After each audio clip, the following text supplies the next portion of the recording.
Hello friends, स्वागत है आप सभी का सरकारी जॉब अलर्ट 24/7 पे।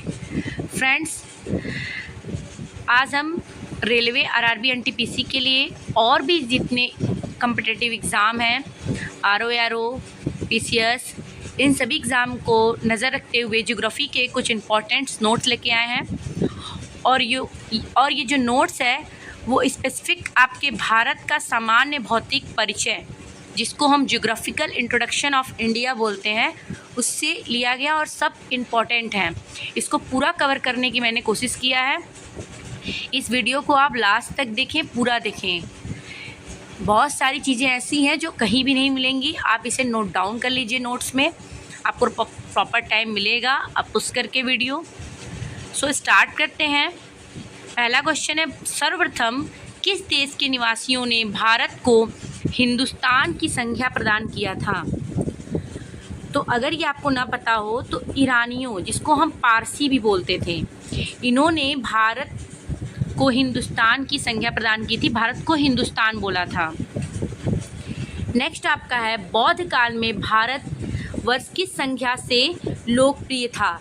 तो बौद्ध काल में जो भारत है वो जम्बू द्वीप के नाम से लोकप्रिय था।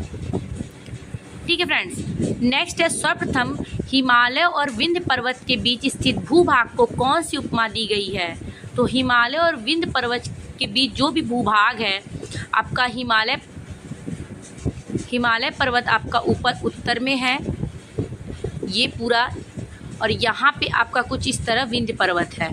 तो इतने पूरे भूभाग को हम आर्यावर्त कहते थे, या कोई उपमा प्रदान की गई थी। भारत का उत्तर से दक्षिण, तो फ्रेंड्स, भारत का उत्तर से दक्षिण का जो विस्तार है, ये उत्तर से दक्षिण और ये पूर्व से पश्चिम।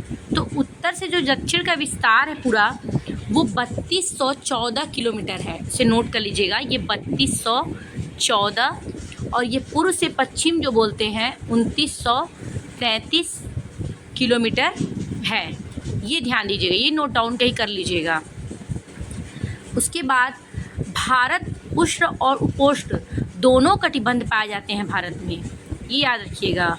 उष्ण मतलब गर्म के भी क्षेत्र, उपोष्ण गर्म और ठंडा, थोड़ा गर्म और ठंडा। जैसे जैसे अक्षांश में ऊपर हम जाते हैं वैसे ठंडी।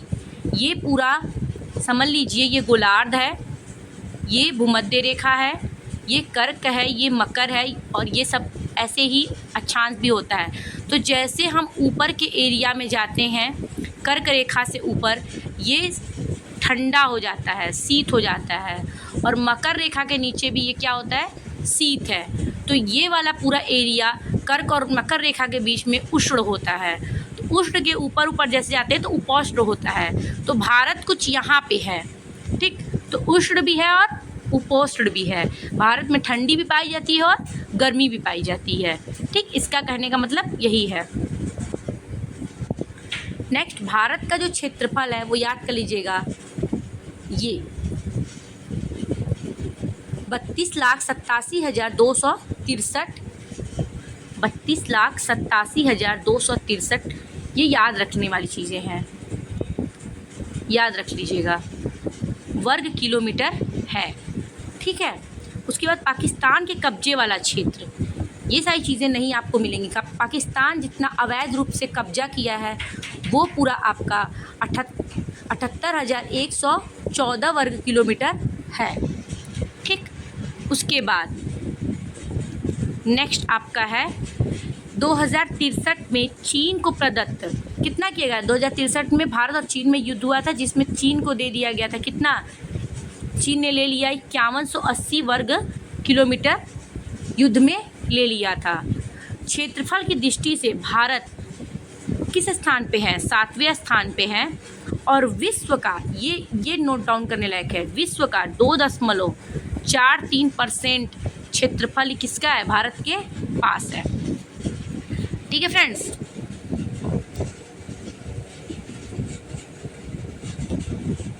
कनाडा का, ये देखिए, कनाडा का 1/3 भारत के पास है। रूस का पंचमस मतलब 5वां भाग भारत के पास है। जापान का 8 गुना भारत है, मतलब जापान से 8 गुना भारत बड़ा है। यूनाइटेड किंगडम से 12 गुना क्या है, भारत बड़ा है। ये नोट कर लीजिएगा, ठीक है। भारत अक्षांश दृष्टि से उत्तरी गोलार्ध, देशांतरी दृष्टि से पूर्वी गोलार्ध में है। भारत कहाँ है, अक्षांश की दृष्टि से कहाँ है, ये गोला है, ये सब अक्षांश है, तो भारत इस जगह पे कुछ एग्जिस्ट है। तो ये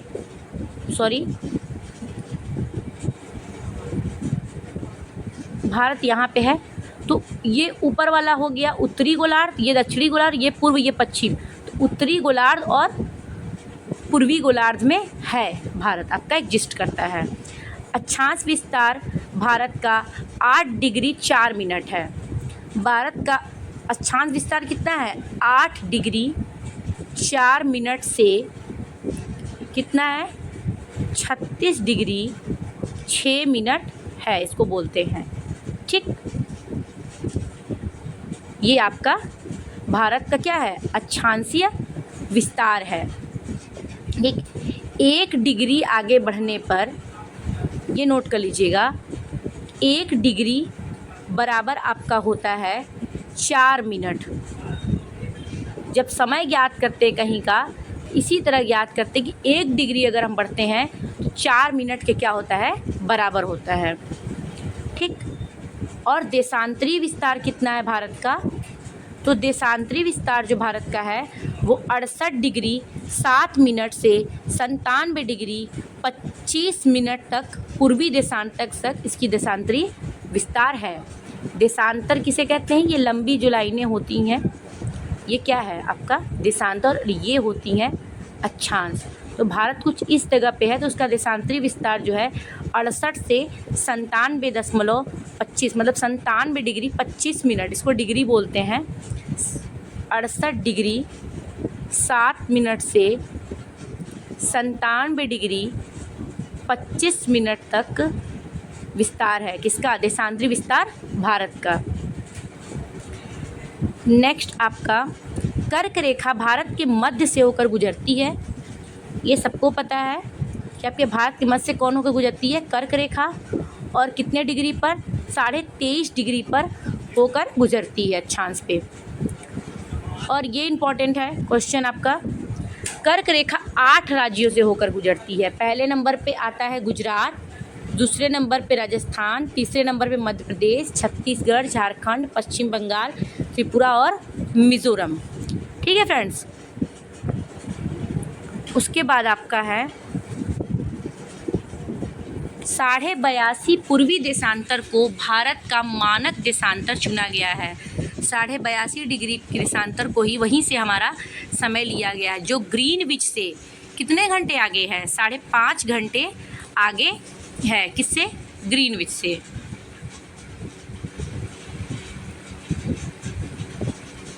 ठीक है फ्रेंड्स, तो हमारा अगर जब ग्रीनविच में मान लीजिए कि 1 बजता है, तो हमारे यहाँ कितना बजता है, अगर 1 बजे रात हो रहा है, ये 0 लाइन है, इसको हम ग्रीनविच बोलते हैं, और हमारा भारत कुछ इस जगह पे है, ठीक है।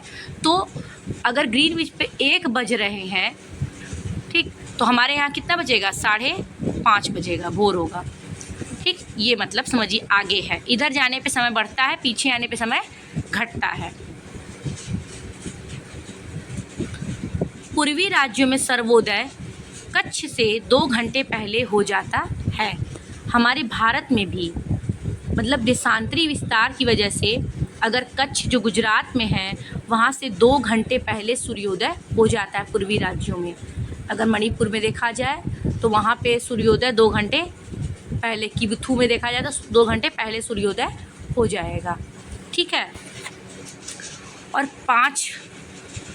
और भारतीय मानक समय देशांतर रेखा प्रयागराज कहाँ से लिया गया, होता है ये प्रयागराज नैनी से होकर गुजरती, वही समय लिया गया, और 5 राज्यों से मानक रेखा होकर गुजरती है।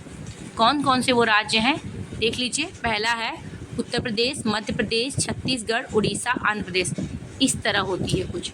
तो यहाँ मान लीजिए उत्तर प्रदेश, उसके नीचे मध्य प्रदेश, यहाँ पे छत्तीसगढ़, झारखंड, उड़ीसा और आंध्र प्रदेश से होकर मानक देशांतर गुजरती है।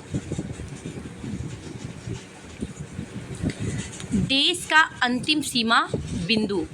ठीक, हमारा देश है, हमारा देश किस तरह है, समझ लीजिए कि इस तरह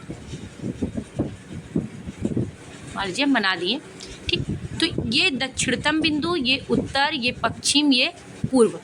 तो सबसे दक्षिणतम बिंदु को हम इंदिरा पॉइंट कहते हैं, उत्तर को लद्दाख में जो है उसको हम इंदिरा कॉल बोलते हैं, और पश्चिम को हम गुहार मोती बोलते हैं, और पूर्व को हम किबथू जो अरुणाचल प्रदेश में है उसे बोलते हैं। सबसे पूर्वोत्तर किबथू में, और सबसे पश्चिम गुहार मोती में, सबसे दक्षिण इंदिरा पॉइंट, और सबसे उत्तर इंदिरा कॉल। मुख्य भूमि दक्षिणतम सीमा इसकी अगर भूमि के देखा जाए कि ये तटीय रेखा इंदिरा कॉल, इंदिरा पॉइंट क्या है आपके अंडमान निकोबार में है। ठीक है, तो मगर अगर मुख्य भूमि सीमा देखा है तो कन्याकुमारी तमिलनाडु में है, 8.4 अक्षांश पे है स्थित। ठीक है, मतलब 8 डिग्री 4 मिनट पे स्थित है। स्थलीय सीमा, भारत की कुल स्थलीय सीमा की लंबाई कितनी है, 15,200 किलोमीटर है। भारत बांग्लादेश से सीमा कितनी साझा करती है, 4,096.7%। सबसे अधिक भारत अगर किसी से सीमा साझा करती है तो वो क्या है, बांग्लादेश है। नेक्स्ट आपका चाइना, चाइना से 3488 किलोमीटर, पाक से 3323 किलोमीटर, नेपाल से 1751 किलोमीटर, और म्यांमार से आपका 1643 किलोमीटर, भूटान से 699 किलोमीटर, और सबसे कम अफ़गानिस्तान से होता है जो 106 किलोमीटर अफ़गानिस्तान से लगती है। ठीक है, 106 किलोमीटर। ये हो गए कुछ उसके क्षेत्र, एरिया जितने भी, सब इम्पॉर्टेंट है और एग्ज़ाम में आता है, अगर आपने देखा हो तो देख लीजिएगा।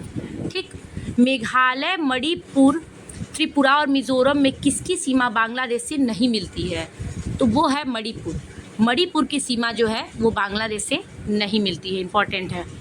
भारत में किस राज्य की सीमा म्यांमार से सर्वाधिक स्पर्श करती है, तो वो है आपका अरुणाचल प्रदेश।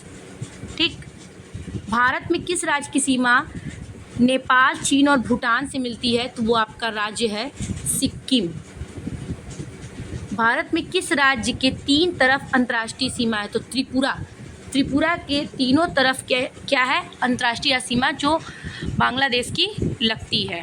ठीक, इसलिए उसको बोलते हैं अंतर्राष्ट्रीय, तीनों अंतर्राष्ट्रीय सीमा से घिरा हुआ है।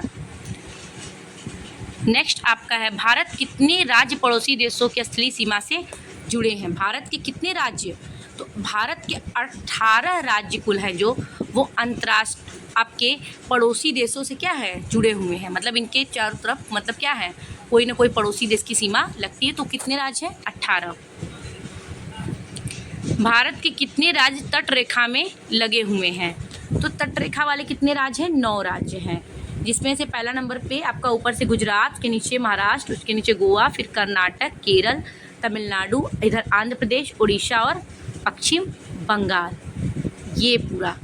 ठीक, यहाँ मान लीजिए गुजरात, यहाँ महाराष्ट्र, यहाँ पे गोवा, एक कर्नाटका, फिर केरल, यहाँ पे फिर तमिलनाडु, उसके बाद आंध्र प्रदेश, ठीक, उसके बाद पश्चिम बंगाल यहाँ पे लगता है 9।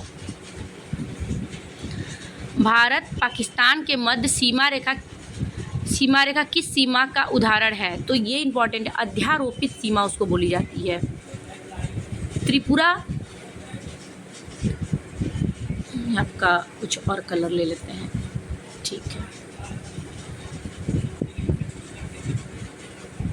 त्रिपुरा बांग्लादेश की सीमा को उपमा प्रदान की गई है, जिसे हम शून्य रेखा भी कहते हैं। क्या बोलते हैं, शून्य रेखा कहते हैं। ठीक है फ्रेंड्स, भारत की जलीय सीमा 6100 किलोमीटर है। द्वीपों समेत कुल तटीय सीमा कितनी है, 7516.6 है। ठीक, द्वीप को अगर छोड़ दिया जाए तो इसकी जलीय सीमा कितनी है, 6100 है। मगर अगर नीचे की द्वीपों को भी लिया जाए तो कुल तटीय सीमा इसकी 7516.6 किलोमीटर है। मैकमोहन रेखा चीन और भारत के मध्य किस प्रांत के बीच सीमा का निर्धारण करती है? तो वो है आपका अरुणाचल प्रदेश। नेक्स्ट, मालदीव और मिनिकॉय के मध्य कितनी डिग्री चैनल है? 8 डिग्री। लक्षद्वीप और मिनिकॉय के मध्य कितनी डिग्री चैनल है? 9 डिग्री। छोटा अंडमान और निकोबार को कौन अलग करता है? तो 10 डिग्री चैनल छोटा अंडमान निकोबार को अलग करता है। सुमात्रा, इसको हम इंडोनेशिया बोलते हैं, और निकोबार के मध्य क्या है? इसको ग्रेट चैनल डिवाइडेंट बोलते हैं। नेक्स्ट है आपका तमिलनाडु और श्रीलंका के मध्य पाक स्ट्रेट बोलते हैं, जो तमिलनाडु और श्रीलंका को अलग करता है। दक्षिणी अंडमान और लघु अंडमान को बीच में क्या है? दक्कन पास बोलते हैं।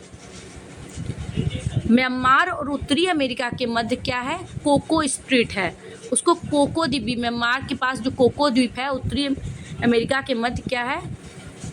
सॉरी,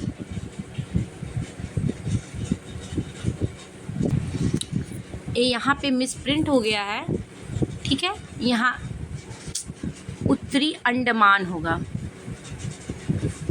ठीक है। तो कोको स्ट्रेट और अंडमान के मध्य, या फिर इसको हम म्यांमार और अंडमान के मध्य आपका कोको स्ट्रेट बीच में आता है। म्यांमार में एक द्वीप पाया जाता है, हम उसको बोलते हैं कोको द्वीप, ठीक। तो कोको द्वीप बोल लीजिए या म्यांमार बोल लीजिए, उत्तरी अंडमान से अलग करता है, उसके बीच में कोको स्ट्रेट पाया जाता है, ठीक। उसके बाद है तमिलनाडु और श्रीलंका के मध्य कौन सी रेखा है? तो उसको हम पाक रेखा बोलते हैं, ठीक है, उसको हम पाक रेखा बोलते हैं। नेक्स्ट आपका है दक्षिणी पूर्वी तमिलनाडु और श्रीलंका के मध्य कौन सी खाड़ी है? मन्नार की खाड़ी एग्जिस्ट करती है, ये सब इम्पोर्टेंट है बहुत, ठीक है। नेक्स्ट है लक्षद्वीप और मालाबार का तट के बीच में क्या है? लक्षद्वीप सागर रहता है, ठीक है। नेक्स्ट कुछ इम्पोर्टेंट टॉपिक्स है। उर्वरता की दृष्टि से किस क्षेत्र को भारत का हृदय माना जाता है? तो उर्वरता की दृष्टि से गंगा के विशाल मैदान, जहाँ पे ये बीच में पाया था गंगा का विशाल मैदान मैप में, उसे भारत का हृदय मानता है। यहाँ पे उर्वरता बहुत ज़्यादा है, बहुत ज़्यादा अन्न उपजाऊ होता है, अन्न पैदा होता है, इसलिए इसे हम भारत का हृदय कहते हैं। इंदिरा पॉइंट को किस अन्य नाम से भी जाना जाता है? तो इंदिरा पॉइंट को पिग्मिलियन पॉइंट या पार्सन पॉइंट भी कहते हैं, इंपॉर्टेंट है, नोट कर लीजिएगा। एक समुद्री मील कितने किलोमीटर के बराबर होती है? तो एक समुद्री मील 1.82 किलोमीटर के क्या होती है? बराबर होती है, ठीक है फ्रेंड्स।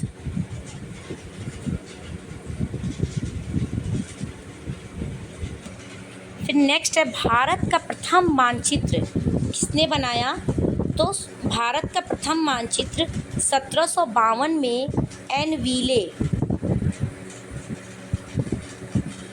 व्हीले द्वारा तैयार किया गया था, नोट कर लीजिएगा, एन व्हीले द्वारा तैयार किया गया था 1752 ईस्वी में। कुछ इम्पॉर्टेंट राज्यों का गठन है, कब कब हुआ था ये नोट कर लीजिएगा।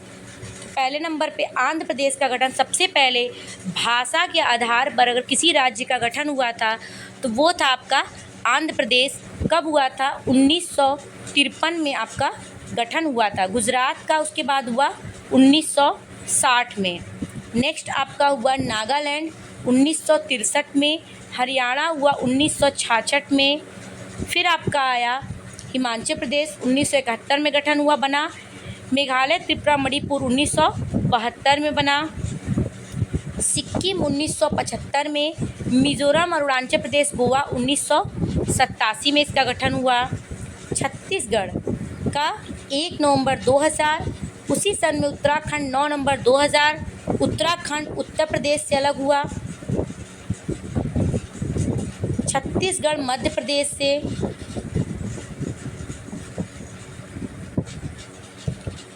फिर आपका झारखंड 15 नवंबर सन 2000 में बिहार से अलग हुआ। ये 3 इम्पोर्टेंट है, ठीक, दोनों है। आपका पहले नंबर पे है आपका छत्तीसगढ़ 1 नवंबर, उत्तराखंड 9 नवंबर, झारखंड 15 नवंबर सन 2000 में अलग हुआ।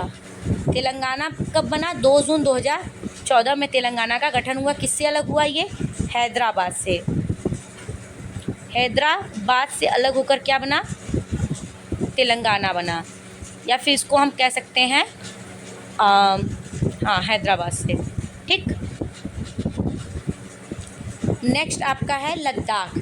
लद्दाख सबको पता है, लद्दाख का गठन 370 हटाने के बाद लद्दाख और जम्मू कश्मीर राज्य बनाए गए। लद्दाख का गठन 31 अक्टूबर 2019 में, जम्मू कश्मीर का भी 31 अक्टूबर 2019 में हुआ था। उसके बाद दादरा नगर हवेली और दमन दीव 2 केंद्र शासित प्रदेश अलग अलग थे, उनका विलय कर दिया गया है। अब हो गया है 26 जनवरी 2020 को इन दोनों का अलग विलय करके एक ही में कर दिया गया। इसको हम दादरा नगर हवेली और दमन दीव बोलते हैं। राजधानी क्या है? सिलवासा है। तो फ्रेंड्स, जितने भी इम्पोर्टेंट फैक्ट थे, जितने भी इम्पोर्टेंट थे, मैंने आपको सब टच करा दिया है। ठीक, आप इसे नोट डाउन कर लें। अच्छा लगे सब्सक्राइब कीजिए नेक्स्ट वीडियो के लिए। नेक्स्ट वीडियो में आपको पॉपुलेशन के लाएंगे, सारा भारत और विश्व दोनों उसमें कवर कराने की कोशिश करेंगे। इम्पॉर्टेंट जो उसमें फैक्ट होंगे, फालतू की चीज़ें याद करने से कुछ नहीं होता है। ठीक है फ्रेंड्स, तो अच्छा लगे तो ज़रूर लाइक कीजिए, सब्सक्राइब कीजिए। Thank you.